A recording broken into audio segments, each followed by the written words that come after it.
Bismillahirrahmanirrahim. Ayo bawa harta ke surga. Dukung pembangunan sekolah Islam Mufid dengan donasi ke rekening atas nama Yayasan Muflih untuk Islam dan Dakwah. Assalamualaikum warahmatullahi wabarakatuh. Innal hamdalillah nahmaduhu wa nasta'inuhu wa nastaghfiruhu wa na'udzu billahi min shururi anfusina wa sayyiati a'malina. May yahdihillahu fala mudilla lahu wa may yudlil fala hadiya lahu. Asyhadu an la ilaha illallah wahdahu la syarika lahu wa asyhadu anna Muhammadan abduhu wa rasuluhu salawatullahi wa salamuhu alaihi. Thumma amma ba'du, ayyuhal ikhwah rahimani wa iyyakum jami'an walhamdulillah. Segala puji bagi Allah tabaraka wa ta'ala awalan wa akhiran wa zahiran wa batinan, walhamdulillahilladzi bi ni'matihi tatimmus shalihat. Segala puji bagi Allah Subhanahu wa taala yang dengan karunia-Nya semua kebaikan menjadi sempurna. Fala haula wala quwwata illa billah. Dan walhamdulillah insyaallah taala kita akan melanjutkan kajian kita pada kitab Salatul Muslim yang ditulis oleh Syekh Wahab Al-Qahtani rahimahullahu ta'ala rahmatan wasi'ah pada bab Salatul Aid di bagian Al-Udhiyah atau hewan korban. Dan ini adalah hal yang sangat bagus bagi seorang muslim, menyibukkan dirinya dengan majelis-majelis ilmu, sebagaimana sabda Rasulullah SAW dalam hadis Abu Hurairah dikeluarkan oleh Imam Muslim, man salaka tariqan yaltamisu bihi ilman sahalallahu lahu bihi tariqan ilal jannah. Barang siapa yang dia bersusah payah untuk menuntut ilmu, menempuh satu jalan, maka Allah Ta'ala mudahkan jalannya menuju surga Allah Subhanahu wa Ta'ala. Dan di dalam hadis Muawiyah bin Abi Sufyan, hadis yang diriwayatkan oleh Al-Imam Al-Bukhari dan Muslim, may yuridillahu bi khairan yufaqihu fid din wa innamal ilmu bit ta'allum. Barang siapa yang Allah Ta'ala kehendaki kebaikan atasnya, maka Allah Ta'ala akan jadikan dia semangat untuk menuntut ilmu agama. Dan penguasaan ilmu itu dengan proses yang panjang, dengan at-ta'allum. Salah satu wasilahnya adalah seperti ini, yakni kajian offline seperti ini. Ada kajian offline, ada juga kajian online. Dan kalau kita lihat, tetap saja kajian offline seperti ini mempunyai begitu banyak kelebihan. Cukuplah kelebihan kita bisa dapatkan berdasarkan hadis Rasulullah SAW, wajtama qaumun fi baitin min buyutillah yatluna kitaballah wa yatadarasunahu fima bainahum. Tidaklah ada sekelompok kaum muslimin yang mereka berkumpul di masjid Allah Subhanahu wa taala. Mereka membacakan ayat Allah dan saling mempelajari kandungannya. Illa nazalat alaihimus sakinah, kecuali diturunkan kepada mereka sakinah. Wa hafat alaihimul malaikah, dan mereka akan diliputi oleh para malaikat. Wa ghasyiyat alaihimur rahmah, dan mereka akan dirahmati oleh Allah Subhanahu wa taala.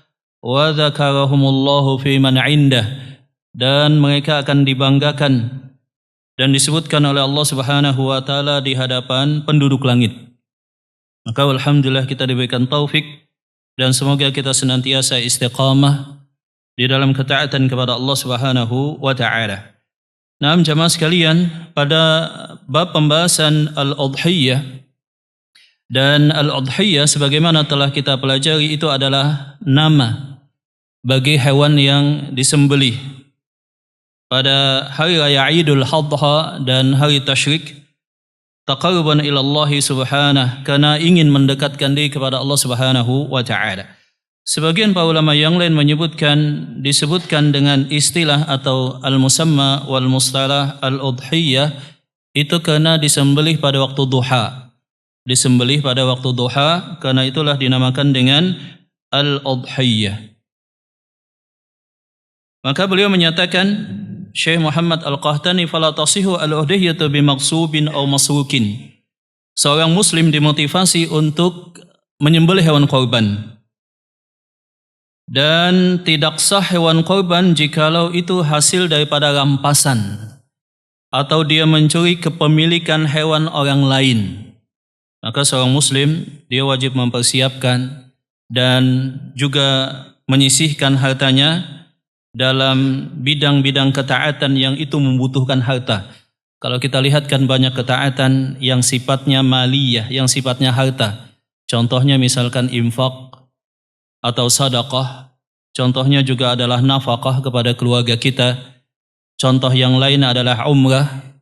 Di antaranya adalah haji, kemudian juga zakat dan juga ibadah semacam akikah atau penyembelihan hewan korban. Ini adalah ibadah-ibadah yang melibatkan harta. Maka seorang muslim wajib bersemangat dalam mencari harta yang halal sehingga dia bisa dimudahkan oleh Allah Subhanahu wa taala dalam rangka ketaatan kepada Allah Subhanahu wa taala. Tidak hanya ibadah badan seperti salat atau yang semacamnya, namun juga banyak ketaatan di dalam Islam yang melibatkan penggunaan harta. Dan sebagai faedah bahwa ada dua cara yang biasanya direkomendasikan oleh para ulama dalam hal pengaturan keuangan untuk ibadah-ibadah harta. Yang pertama adalah dengan menyisihkan sekian persentase daripada pendapatan seorang muslim. Maka sebagian para ulama merekomendasikan misalkan 10% dari total pendapatan itu untuk ketaatan-ketaatan yang membutuhkan harta. Untuk infak, untuk sedekah, untuk juga seperti yang kita lihat di sini, yakni untuk ibadah korban, termasuk diantaranya adalah umrah, termasuk diantaranya persiapan tabungan haji dan yang lainnya. 10% itu adalah angka yang ideal ketika seseorang bisa menyisihkan dari total pendapatan dia. Ada juga yang kedua, rekomendasi para ulama berdasarkan hadis yang dikeluarkan oleh Abu Hurairah radhiyallahu taala anhu, diriwayatkan oleh Abu Hurairah, dikeluarkan oleh Imam Muslim, tentang hadis seorang laki-laki di zaman Bani Israel mendengar satu suara yang memerintahkan awan supaya menghujani lahan pertanian seseorang, fulan. Kemudian ketika ditanya, apakah yang menjadi rahasia engkau? Maka dia katakan 1/3 untuk nafkah keluarga dikonsumsi, 1/3 dijadikan sebagai modal untuk tanam berikutnya, musim tanam berikutnya, dan 1/3 diinfakkan di jalan Allah Subhanahu wa taala. Kalau 1/3 berarti lebih banyak daripada 10%. Mencapai 33,33%. Itu luar biasa. Dan inilah yang paling ideal dari total pendapatan. Nah, kembali jemaah rahmat Allah Subhanahu wa taala, maka tidak sah udhiyah atau ibadah harta yang lainnya jikalau seseorang mengambil daripada harta yang dirampas atau dia curi daripada orang lain, au mamlukin bi'aqdin fasid, atau yang demikian dia dapat dengan akad yang rusak. Jadi akad itu ada dua, akad yang diharamkan, ada akad yang batil dan ada akad yang fasid. Nah, akad yang rusak dan akad yang batil. Ada akad yang tidak sah dan ada akadnya sah tetapi mengandung dosa di dalamnya. Au ma kana thamanu khabithan muharrama, atau hasil daripada usaha dia diharamkan oleh Allah Subhanahu wa taala semacam riba, akad yang terkandung riba di dalamnya. Sebagaimana sabda Rasulullah sallallahu alaihi wasallam di dalam hadis yang diriwayatkan oleh Imam Muslim pada bab zakat, Rasulullah sallallahu alaihi wasallam bersabda, dan hadis ini juga terdapat di dalam kitab Al-Arba'in An-Nawawiyah, innallaha thayyibun la yaqbalu illa thayyiba. Allah taala adalah zat yang maha baik dan Allah taala tidak menerima dari hambanya kecuali yang baik-baik. Dan Allah taala memerintahkan kepada para nabi supaya memakan harta yang baik. Demikian juga kepada kaum muslimin, dan di ujung hadis tersebut Rasulullah SAW menyebutkan seorang laki-laki yang berdoa kepada Allah Subhanahu wa taala, wa yaqulu ya rabbi asy'atha akbar yamuddu yadayhi ila samai wa yaqul ya rabbi wa mat'amuhu haramun wa malbasuhu haramun wa ghudhiya bil harami fa anna yustajabu lah. Bagaimana mungkin ibadah dia diterima oleh Allah Subhanahu wa taala? Kemudian beliau melanjutkan wa yanbaghi lil muslimi ay yakhtara al udhiyata allati tajtami'u fiha as-sifatu al mustahabbatu.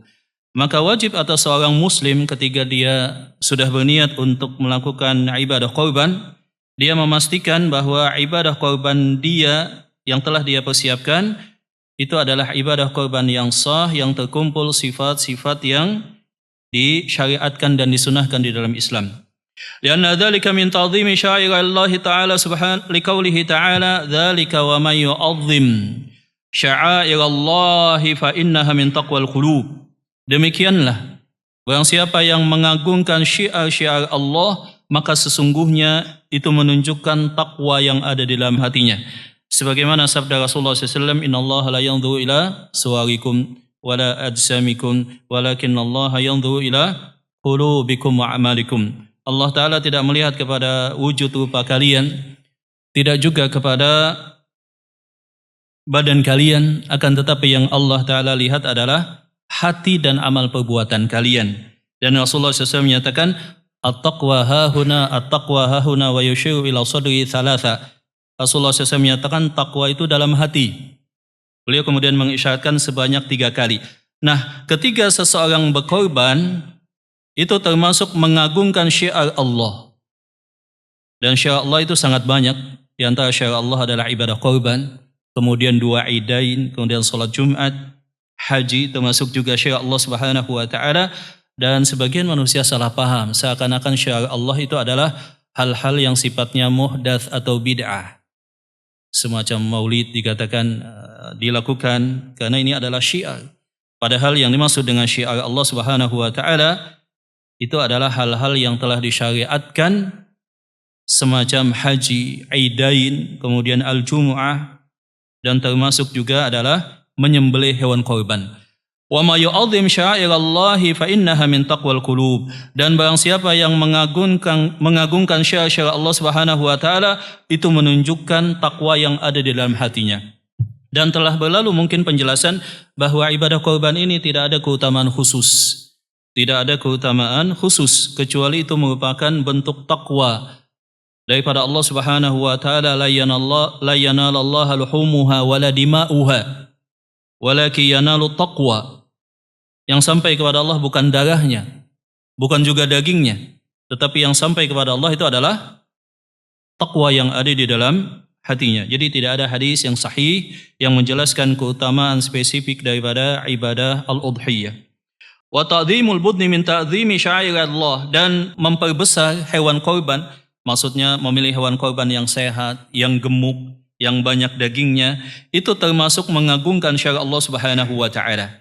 Ini sebagaimana tafsir daripada Ibnu Abbas radhiyallahu taala anhu yang diriwayatkan daripada Mujahid tentang firman Allah Subhanahu wa taala, "Wa may yu'azzim sya'airallah." Barang siapa yang dia mengagungkan syiar Allah, maksudnya adalah isti'dhamu al-budni ihtisanuha wastismaluha. Maksudnya adalah berusaha memilih hewan korban yang paling ideal, yang paling cakep, yang paling sehat, dan yang paling bagus, termasuk juga menggemukkannya. Memilih yang paling gemuk, yang paling banyak dagingnya, dan juga menggemukkannya. Qala Yahya bin Sa'id sami'tu Aba Umamah bin Sahlin qal. Yahya bin Sa'id berkata, aku pernah mendengar Abu Umamah bin Sahal, dia berkata, kunna nusamminul udhiyata bil madinati. Kami dulu terbiasa menggemukkan secara khusus dalam waktu tertentu sebelum datangnya Idul Adha. Kami gemukkan hewan-hewan yang telah diniatkan untuk disembelih sebagai hewan korban di Madinah. Wa kana al-muslimuna yusamminun, dan itulah juga yang terjadi di kalangan kaum muslimin yang lainnya, digemukkan. Ya mungkin ini konteks zaman dulu, ya beli dulu misalkan katakanlah 1, 2 atau 3 bulan sebelum Idul Adha, kemudian dikasih makanan yang bagus sehingga hewan tadi menjadi gemuk dan sehat, dan itu adalah mengagungkan syiar Allah Subhanahu wa taala. baik dilakukan oleh orang yang berkorban atau diupahkan atau dititipkan pada konteks saat ini terhadap si penjual hewan korban tersebut. Ya, selanjutnya asyaratu tsani, adapun syarat yang kedua, antakunal udhiyatu minal jinsil ladzi ayyanahu syari'u. Maka syarat yang kedua adalah jenis daripada hewan korban tadi adalah hewan korban yang jenisnya telah ditentukan oleh syariat, yang dinamakan dengan bahimatul an'am, yang tiga, hewan ternak yang tiga, yaitu apa? Kambing, kemudian sapi, kemudian onta. Kalau di kita sapi itu ada dua, ada sapi sebagaimana yang kita kenal, ada kerbau, begitu jemaah ya. Lalu apakah kerbau tersebut boleh disembelih sebagai hewan korban? Ketiga ini ditanyakan oleh sebagian talibul ilm kepada para ulama di Saudi, maka diantaranya Syekh Saleh Fauzan, beliau menyatakan yang demikian diperbolehkan sebab tergolong daripada jenis sapi. Ya, seperti itu, wallahu taala alam bisawab. Naam. Wa huwa al-ibilu wal baqar wal ghanam da'nuha wa ma'izuha wa hiya bahimatul an'ami faqat. Jadi sapi, kambing maupun onta, baik jenis domba maupun kambing kacang. Wa hiya bahimatul an'ami faqat, dan itulah yang disebut dengan bahimatul an'am. Adapun unggas-unggasan atau yang semacam daripada demikian maka tidak termasuk. Allah Subhanahu wa taala berfirman, wa likulli ummatin ja'alna mansakan liyadhkursmallahi ala ma razaqahum min bahimatil an'am. Setiap umat kami jadikan syariat penyembelihan supaya mereka mengagungkan nama Allah Subhanahu wa taala atas rezeki yang telah kami berikan kepada mereka daripada bahimatul an'am, bahimatul an'am. Wa dzaka al-Imam An-Nawawi al-ijma' ala annahu la yujzi'u fil udhiyati illa al-ibilu wal baqar wal ghanam. Dan al-Imam An-Nawawi menyatakan ini termasuk konsensus atau ijma' bahwa para ulama telah sepakat tidak boleh melainkan hanya tiga jenis tadi, yaitu onta, kemudian sapi, kemudian kambing. Tiga jenis ini saja. Nah, adapun syarat yang ketiga jemaah dirahmati Allah Subhanahu wa taala, asyaratu tsalitsu an tablugal udhiyatu as-sinna al-mu'tabarata syar'an. Hewan yang telah disiapkan sebagai hewan korban tadi, dia telah cukup usianya dari sudut syariat. Dia telah cukup usia. Fala yujzi'u illa al-jaz'u min ad-dha'ni wa thanyu min ghairi. Di sini ada istilah apa yang disebut dengan athanyu atau athaniyah, yakni telah mencapai usia, telah cukup usia, atau istilah yang lain adalah al-musinnah, telah mencakup usia. Nah, yang dimaksud dengan mencakup usia tadi, telah tercukupi usia, itu jikalau kambing minimal 1 tahun, jikalau sapi maka 2 tahun sempurna masuk pada tahun yang ke-3, jikalau onta maka telah cukup genap 5 tahun dan masuk tahun yang ke-6. Masuk tahun yang ke-6 dengan tanda-tanda yang diketahui oleh orang yang biasa mengetahuinya. Wa yughrafu idza malatis sufatu ala dhahrihi.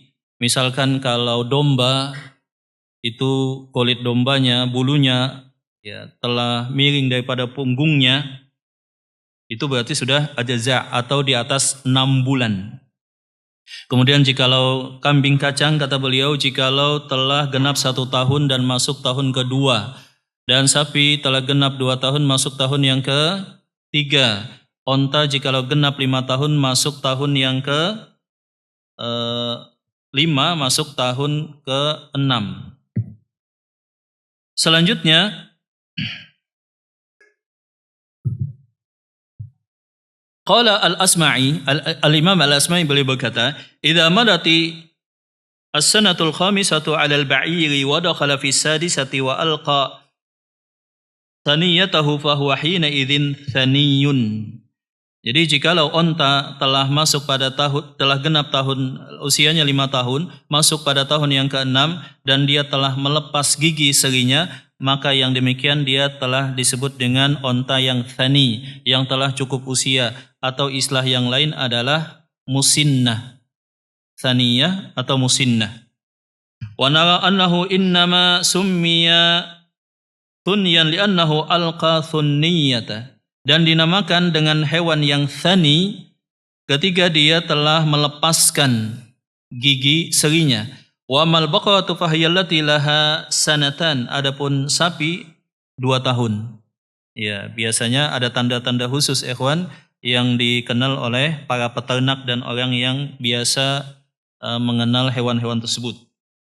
Lianna Nabi SAW qala tadbahu illa musinnatan, jangan kalian sembelih pada hewan korban kecuali musinnah. Musinnah itu tadi satu istilah.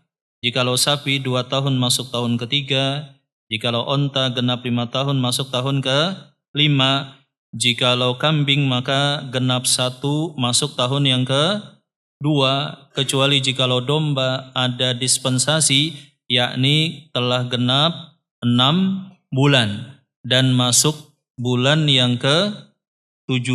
Masuk bulan yang ke-7. Wa qala Waqi'un, berkata al-Imam Waqi', guru daripada al-Imam Asy-Syafi'i, al-jaz'u min ad-dha'ni yakunu ibnu sab'ati aw sittati ashhurin. Jadi yang dimaksud dengan al-jaz'ah, anak domba, anak kambing, itu maksudnya adalah terpenuhi 6 bulan, masuk bulan yang ke-7. Fadhahiyatu ibadatun la yushra'u fiha illa ma haddadahu Nabi sallallahu alaihi wasallam. Maka dengan demikian kata beliau, ibadah korban itu telah ditentukan oleh Rasulullah SAW. Demikian juga usianya. La tadbahu illa musinnatan, jangan kalian sembelih kecuali musinnah. Illa an ta'assara alaikum, kecuali sulit bagi kalian untuk mendapatkannya. Fatadbahu jaj'atan minad-dha'an, maka yang kalian sembelih adalah jaj'ah. Jaj'ah tadi berapa bulan? 6 bulan. Al-Imam An-Nawawi rahimahullah ta'ala beliau berkata, para ulama menyebutkan al-musinnatu hiya ats-tsaniyah min kulli syai'. Di sini ada istilah musinnah, dan musinnah itu maksudnya adalah ats-tsaniyah. Ats-tsaniyah itu bukan jumlah bilangan usia, tetapi satu istilah dan masing-masing hewan berbeda. Sebagaimana yang tadi telah kita jelaskan. Jikalau kambing sekian, jikalau sapi sekian, jikalau onta sekian, ketiga tercukupi usianya, maka 2 istilah yang disebutkan. Yang pertama adalah ats-tsaniyah, hewan tersebut telah mencapai usia cukup, atau istilah yang kedua adalah al-musinnah. Al-musinnah. Walaupun kemudian para ulama berbeda pendapat, apakah yang demikian dibolehkan dari asalnya? Maksudnya begini, apakah kambing jikalau usia 6 bulan dari asalnya memang sudah boleh, ataukah jikalau kesulitan?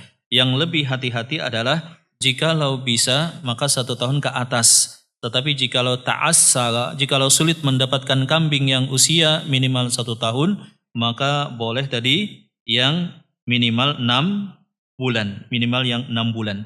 Kemudian syarat yang keempat, ikhwan, syaratu rabi'u an takuna salimatan minal uyubi al-mani'ati minal ijza', bahwa hewan yang kita niatkan, jadi masuk tanggal 1, itu kan Rasulullah SAW bersabda dalam hadis Ummu Salamah, idza dakhala al-'ashru, ketika masuk 10 awal bulan Zulhijjah, wa arada ahadukum ayyudhhi, dan di antara kalian ada yang sudah berniat ayyudhhiya, untuk berkorban, maka janganlah dia memotong kuku atau rambut atau kulitnya sedikit pun. Nah, hewan yang telah ditentukan tadi itu wajib bebas dari semua aib sebagaimana yang kita ketahui. Ada 4 aib yang disebutkan oleh Rasulullah SAW. Wa min hadhil uyubi ma thabata fi hadisi Al-Bara ibn Azib. Hadisnya tentang aib ini diriwayatkan oleh sahabat Bara bin Azib, salah seorang sahabat Rasulullah SAW yang terkenal dengan keberaniannya dalam peperangan. Beliau menyatakan, qama fina Rasulullah SAW wa asabi'i aqsaru min asabi'i wa anamili aqsaru min anamili faqal arba'u la tajuzu fil adahi al-awra al-bayyinu awruha. Ada 4 yang tidak boleh untuk dijadikan hewan korban yang mempunyai aib. Yang pertama, al-awra al-bayyinu awruha, hewan yang buta. Ada al-amya, ada al-awra. Adapun amya itu dua-duanya kalau buta. Kalau al-awra ini satu saja yang buta. Wal maridatu al-bayyin, dan hewan yang sakit, yang sangat tampak sakitnya.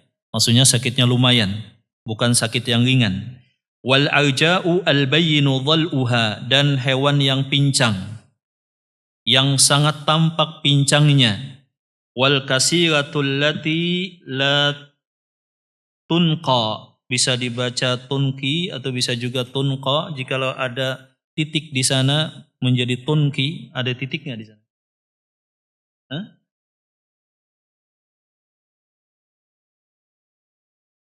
Ada titik ya? Ada titiknya.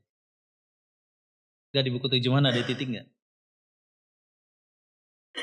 Ada ya? Ada ya. Wal qasiratil lati la tunki, di sini kok enggak ada ya? Iya, jadi intinya kalau tunki itu adalah apa namanya? Ma'lum, dan tunqa itu majhul. Nah, dan hewan yang tidak ada dagingnya, ya tulangnya itu enggak ada sumsumnya. Diterjemahkan demikian. Berkata rawi yang meriwayatkan daripada Bara bin Azib, qultu inni akrahu ayyakuna fil qarani naqsun wa yakuna fi sinni naqsun. Aku tidak menyukai jikalau usianya kurang atau tanduknya juga kurang panjang. Maka dikatakan makaritahu fada'hu. Apa yang kau tidak suka tinggalkan, tetapi jangan haramkan atas orang yang lain. Walabdu Ibnu Majah mithlu labdin Nasai la annahu qala inni akrahu ayyakuna naqsun fil udhuni. Aku tidak senang jikalau ada aib di telinganya, walaupun itu sedikit. Maka disebutkan apa yang tidak engkau sukai tinggalkan, tetapi jangan diharamkan atas orang yang lain. Menunjukkan ikhwan bahwa 4 aib tadi tidak sah. 4 aib tadi maka tidak sah. Yang pertama adalah yang buta, salah satunya. Bagaimana kalau 2? Qiyasul aula, apalagi 2, begitu ya. Yang kedua adalah sakit, yang jelas sakitnya. Kalau lumpuh bagaimana? Apalagi ya, sehat tapi lumpuh.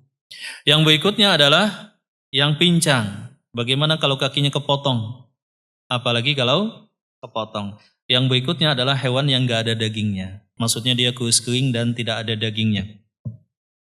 Al-Imam At-Tirmidzi beliau menyatakan wal amalu ala hadza inda ahli ilmi, dan demikianlah yang disebutkan oleh para ahli ilmu di dalam hal ini, bahwa menjadi kesepakatan para ulama 4 cacat yang fatal tadi tidak sah untuk dijadikan hewan korban. Tidak sah untuk dijadikan hewan korban, baik demikian atau yang lebih parah daripada demikian. Al-Imam Ibnu Qudamah beliau menyatakan rahimahullahu ta'ala tentang 4 cacat ini, la na'lamu baina ahli ilmi khilafan fi annaha tamna'u al-ijza'a. Tidak ada perselisihan sedikit pun 4 aib tadi atau yang lebih parah daripadanya itu tidak mencukupi untuk dijadikan hewan korban. Makanya ketika ada panitia misalkan di satu masjid, panitia hewan korban, maka panitia tadi telah mengetahui tentang hewan korban tadi, tentang usianya, ketentuan-ketentuan usianya, kemudian tentang aibnya dan tanda-tanda fisik yang harusnya diketahui dan diperlukan untuk itu. Naam. Wa yulhaqu bihadhil arba'i ma kana bihi aibun a'dhamu min hadhil uyub. Apalagi jikalau aibnya atau cacat yang ada itu lebih serius daripada yang disebutkan oleh Rasulullah SAW di atas. Fa inna adama idzaiha aula, maka ketiadaannya itu lebih pantas untuk tidak dijadikan hewan korban. Jikalau misalkan buta mata saja satu, kata beliau tidak boleh, apalagi buta dua-duanya.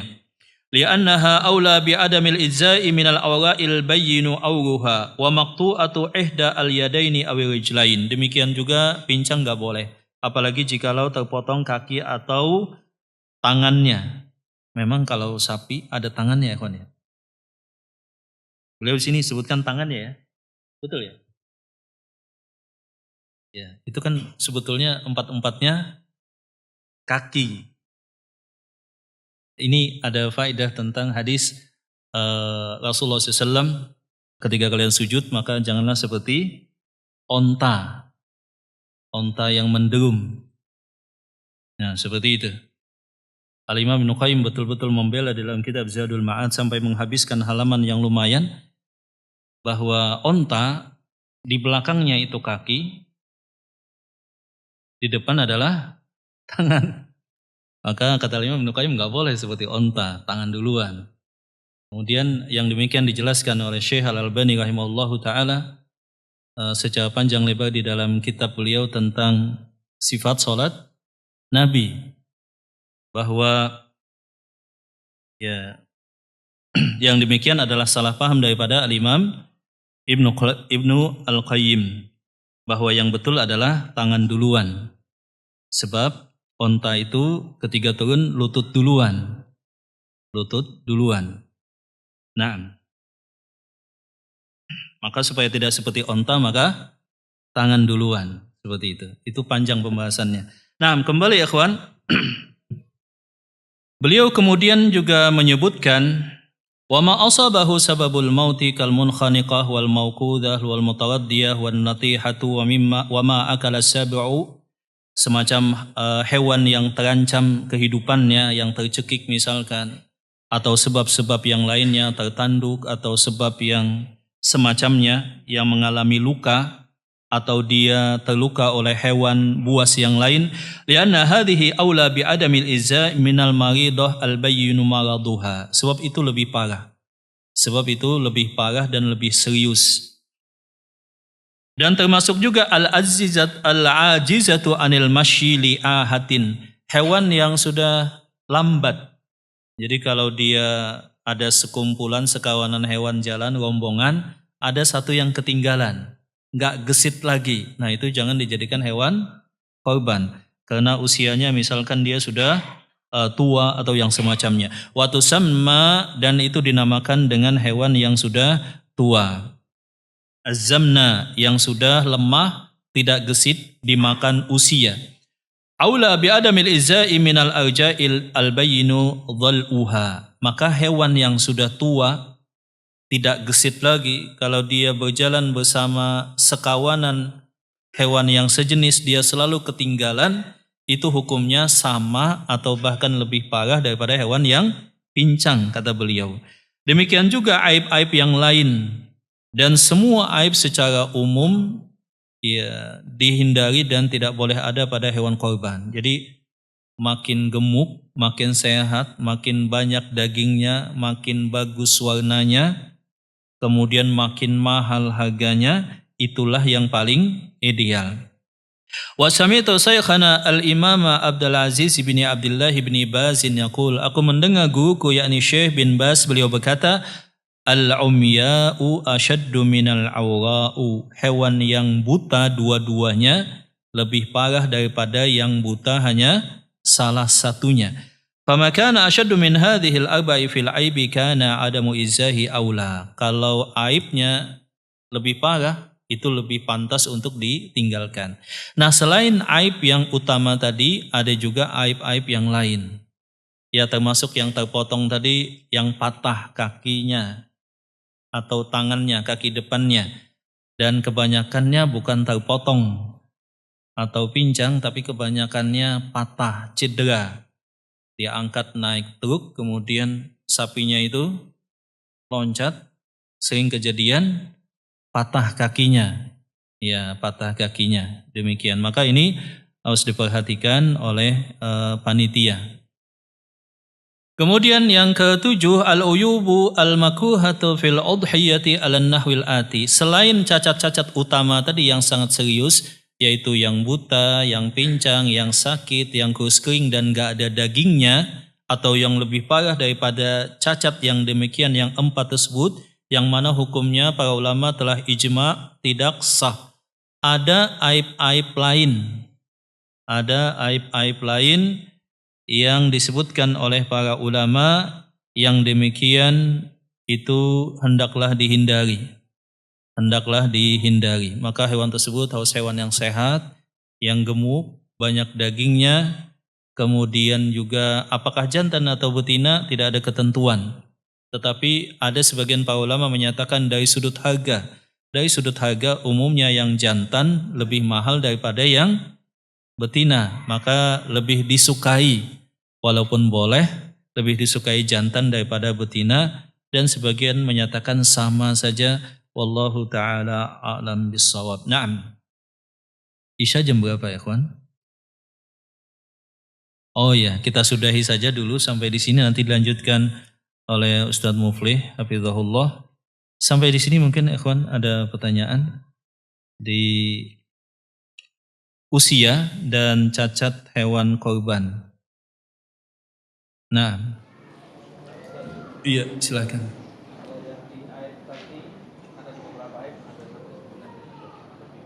Yang mana ya?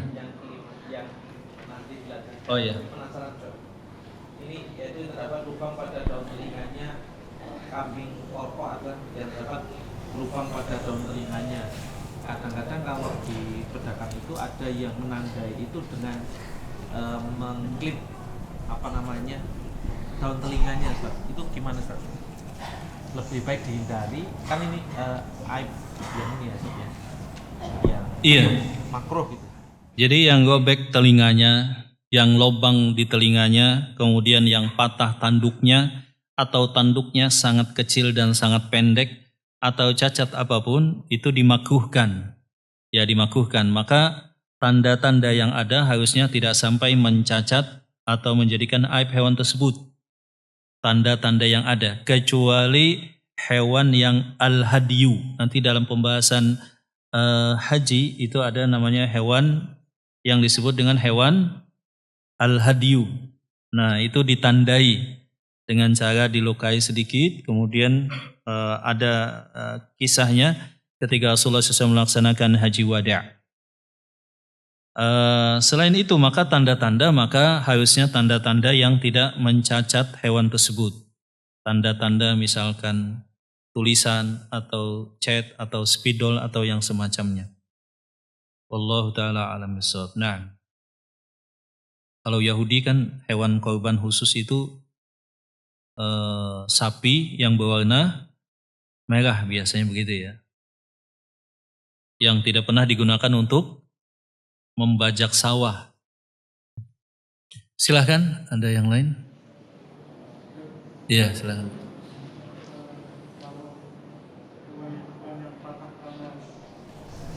Lokasi lingkungan tapi termasuk cacat yang dimaksud Hewan yang cacat saat dibawa ke lokasi dibawa untuk ke pemotongan kemudian patah kakinya patah patah kakinya, kemudian patah kakinya. Maka yang demikian kata para ulama harusnya dia ganti kalau dia mampu. Harusnya dia ganti. Tetapi yang lain menyebutkan tentang sebab.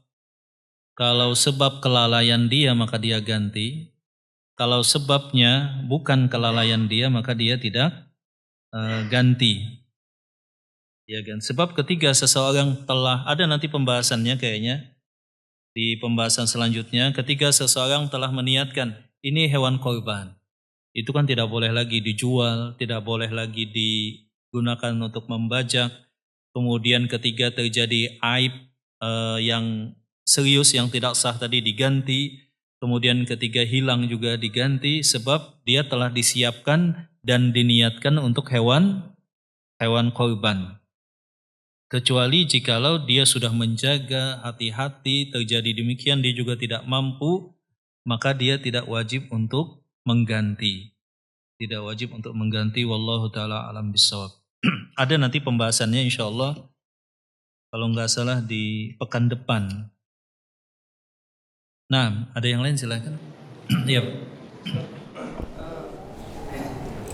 Tentang kambing, Ustaz. Kambing. Kambing itu punya penyakit, itu kan sangat sensitif, Ustaz. Dia punya penyakit buta sementara, Ustaz. Jadi pada saat datang itu tidak buta. Kemudian misalnya karena sudah beli, nanti bisa tiba-tiba buta warna putih. Tapi itu bisa hilang. Memang harus rajin dibersihin matanya pakai juru pipis dan yang lain-lain. Apakah ini termasuk aib buta, Ustaz? Tapi dia bisa sembuh, Ustaz. Kambingnya buta sementara. Iya, putih. Kemudian bisa dipastikan bisa melihat. Bukan dipastikan, memang ada treatment khusus. Dia nanti tiba-tiba nggak bisa bersih, Ustaz. Nah, misalnya pada saat sudah mau hari H, dia belum sembuh atau masih belum bersih banget, apakah ini termasuk aib, Ustaz?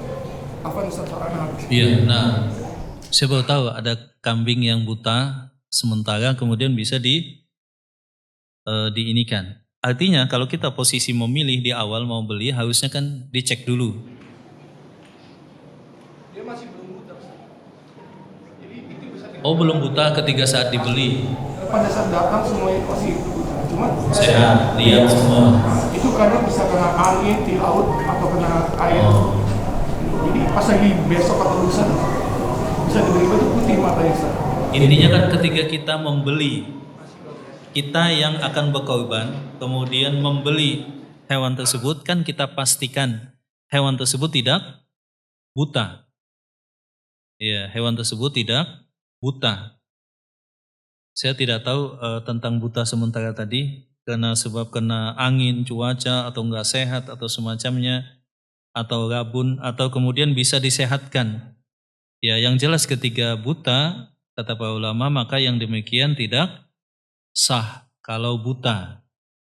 Kalau di bawah derajat itu ya wallahu alam, intinya selamat dari semua cacat, makin bagus maka makin ideal, makin sehat, makin gemuk. Ya, wallahu alam. Ya berarti tim yang mencari hewan tadi harus betul-betul pengalaman, intinya demikian. Dicek semuanya. Tanduknya, giginya, kemudian yang lain-lainnya, usianya, Masya Allah. Iya, seperti itu. Harus cari yang pengalaman berarti. Nah, jadi intinya patokannya itu adalah ketika idza dakhalal ashru, ketika masuk awal 10 Zulhijjah. Ya. Hewan yang dipilih tadi tidak ada cacat dan itu berlangsung sampai saat sebelum nyembelih. Ternyata di tengah itu rentang itu hewan tadi buta sementara. Kemudian bisa disembuhkan, ya alhamdulillah. Kalau nggak bisa disembuhkan, ya ganti yang lain. Berarti bagusnya ada khiyar aib namanya. Khiyar aib itu adalah perjanjian antara pembeli dengan penjual. Jikalau ada aib yang baru diketahui belakangan, yang paling gampang titipkan ke siapa? Si penjual. Kemudian diakadkan. Jika kamu amanahnya, saya minta tolong hewan ini dijaga. Saya beli dalam kondisi semuanya sehat, tidak ada aib. Saya nggak mau tahu, tolong dijaga. Kasih makan, digemukkan, ini upahnya. Ketika ada aib yang serius, kamu wajib ganti. Itu yang paling gampang. Ya, kalau kita kan nggak pengalaman. Di KM masjid misalkan jaga selama 3 malam. Bisa jadi sakit. Waduh, kalau sakit ganti lumayan. Ya kan 20 juta misalkan. Tapi kalau akadnya ke penjual, dia wajib memelihara, menjaga, nah itu kan lebih mudah. Seperti itu, ikhwan. Baik, sampai di sini ya, ikhwan. Semoga bermanfaat dan nanti kembali dilanjutkan oleh beliau, insyaAllah. Barakallahu fikum, subhanakallahumma rabbana wa bihamdika, asyhadu an la ilaha illa anta, astaghfiruka wa atubu ilaik. Wa akhiru da'wana alhamdulillahi rabbil alamin. Assalamualaikum warahmatullahi wabarakatuh.